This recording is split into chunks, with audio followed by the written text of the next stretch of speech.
Hi, Susan Biggs here, Sydney Peace Foundation Executive Director. Welcome to the next video in our series, A Climate of Peace. Today I'm joined by Christiana Figueres from Costa Rica. Christiana was awarded the Sydney Peace Foundation Gold Medal for Human Rights for her leadership in climate justice. So there's no more fitting way to end our 2020 Climate of Peace series than to have her views on what we should be doing. So welcome, Christiana Figueres, and thank you so much for being part of this conversation. So Christiana, we are so delighted to have you today. Thank you so much for agreeing to speak to us in A Climate of Peace. Thank you. Thank you for the invitation. It's fantastic to have you. My first question is about the Paris Climate Agreement. You managed to get the world to the table to design and sign the Paris Agreement in 2015-16. And I just wanted to know what was the process and what were the ingredients that went in to make that happen, to ensure that 195 states signed the agreement, and what can we learn from that for now? Well, that could be a treatise, a 300-page PhD thesis, which is not what we want today. So let me just summarize. I think the first thing to remember is where we were in 2010. We were just coming out of a miserably failed United Nations negotiation on climate in Copenhagen, which the Danish presidency called Copenhagen because they were so hopeful and the whole world was so hopeful that that would be the date and the place in which we would have a global deal. And too many things went wrong. No need to go into that analysis, but just too many things went wrong. And the world left Copenhagen in December of 2009 in a very bad mood on climate, having decided that a global deal on climate was basically impossible. And so when I was asked to take over the responsibility for these negotiations, basically I was asked to pick up a process that was in the trash can and see what I could do about it. And it was clear to me that that I myself, because I had been in Copenhagen and suffered through this horrible, horrible 2-week process, I was also feeling pretty miserable and pretty gloomy about it. But I realized if I continued to feel and think that a global agreement was impossible, it would probably be the case. Because I don't think that we realize the power of our thinking and our attitude and our mindset on what is possible in the outside world. The impact between our inside thinking and our inside world on the outside world is one that we are pretty blind to.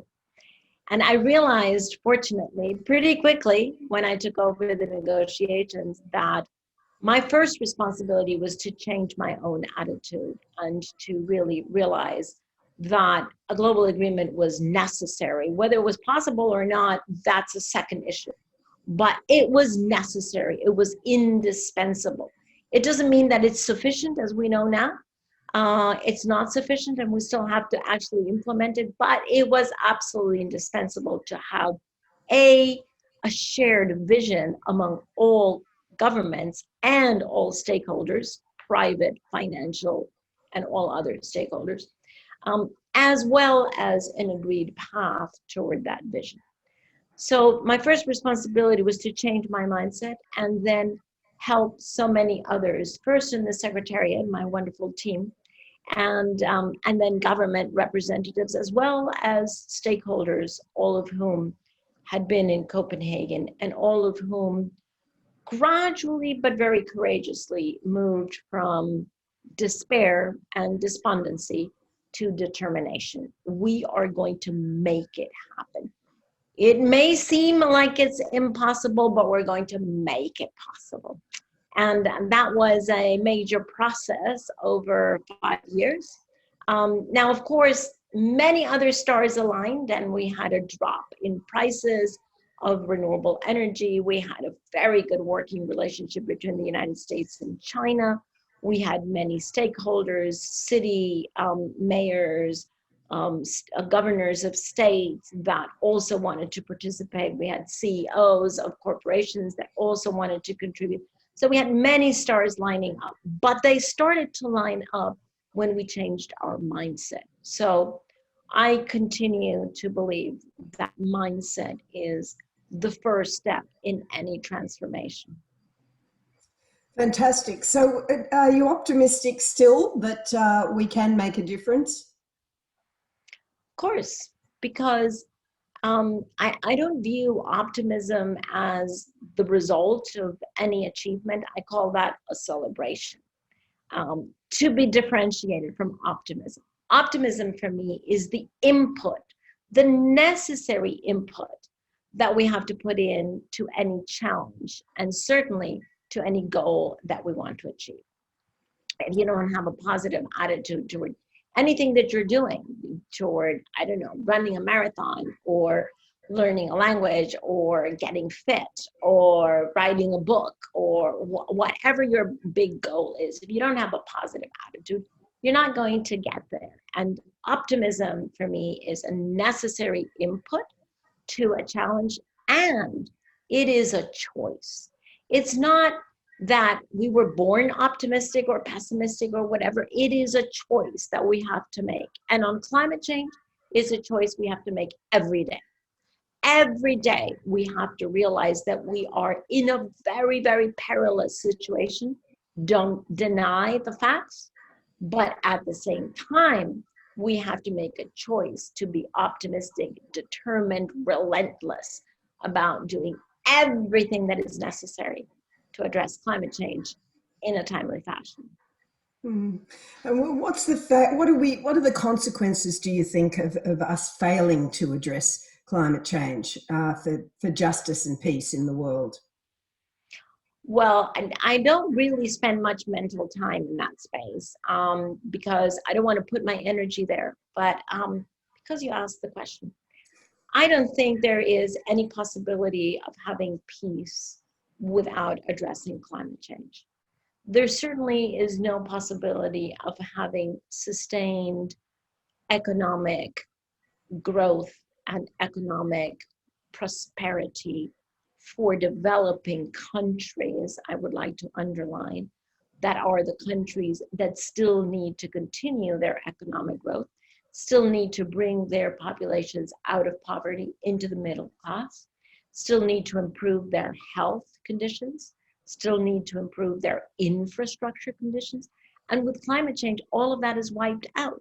Just think of the 17 Sustainable Development Goals and think that if we do not address climate in a timely fashion, we will wipe out any progress we've made on the SDGs and any progress that we could potentially make, because we would be in a world with constantly increasing destruction of infrastructure, of coastlines, of certainly of the cryosphere, everything that is made of ice around the world.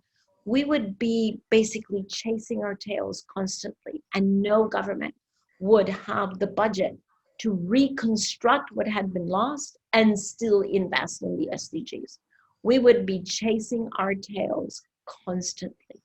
We would succumb those people who are today in poverty to a poverty that is much more abject than what we have now, and with very little hope of coming out. Because those people who are in poverty, who are under conditions of food insecurity, of water insecurity, of bad health, those are the people who will be most affected by climate change. And so we would have to accept that we would live in a world of incurable poverty. That is not a world that any of us can accept. And furthermore, think about those millions of people who would not have food enough, water enough, livelihoods enough. They would have to migrate. They would be forced to migrate because they can't stay at home and survive. that is going to put a huge amount of political pressure on those countries that are more habitable. And that, of course, derives in conflict, violence, instability of the political system, you name it. No peace without addressing climate change. Couldn't agree more. So if there was one thing that you think that we could do to move towards a safe climate, what would that be? Well, I think you have to divide that into systemic changes and personal changes, and we need both.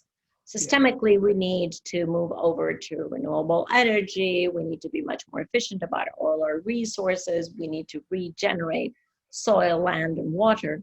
But on a personal level, if that was the question, I am constantly appalled by the fact that most of us don't know what our carbon footprint is.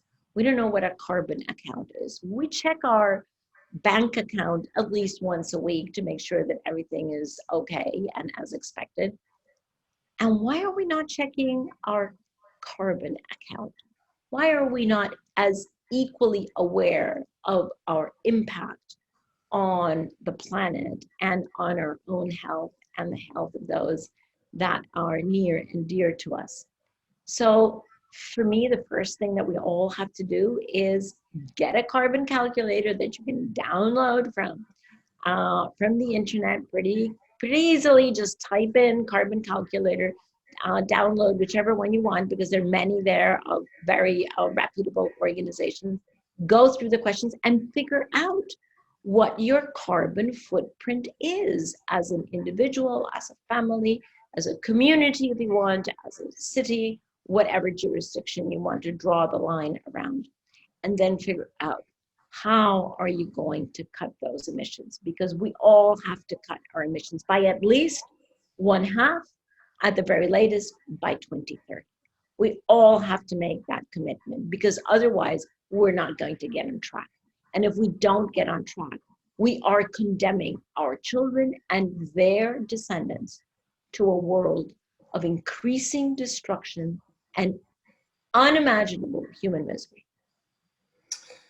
Yes, it's a terrible thought for what we could leave behind us. And I'm definitely going to, when I get off from you now, is Google my carbon footprint, because I have actually no idea what it might be. But it's quite high. Well, those of us, I live in Costa Rica now, and so my carbon footprint now is much lower than it used to be. Because all our power is renewable energy. And also because I haven't been traveling at all in the past 8 months. And so my carbon footprint has come down, dramatically, as has everyone else's. In fact, the global emissions have been reduced by 8% this year because of the absence of travel and because of much less industry. So that's a good thing, but the reduction of emissions cannot come on the back of economic paralysis and of losing jobs. That is not the way we want to decarbonize. We want to decarbonize the other way around, by creating long-term jobs and by having a much more thriving and healthy planet than what we do now. And it is entirely possible. So yes, do figure out what your carbon footprint is. Very simple to do. And then step number 2 is figure out how, over the next few years, you're going to cut the carbon footprint of yourself, your family, your community by 1/2. Not difficult to do. And step number 3, talk to all of your family members and your neighbors and have them do the same. Thank you, Christiana Figueres, for making the time to talk to me and for your insightful and inspiring comments. And for all of you out there, I hope you enjoyed this episode of A Climate of Peace. The Sydney Peace Foundation exists to advocate for peace with justice and to amplify the voices of our global peacemakers. Find out more and support our work by following our social media pages or checking us out online. Bye for now.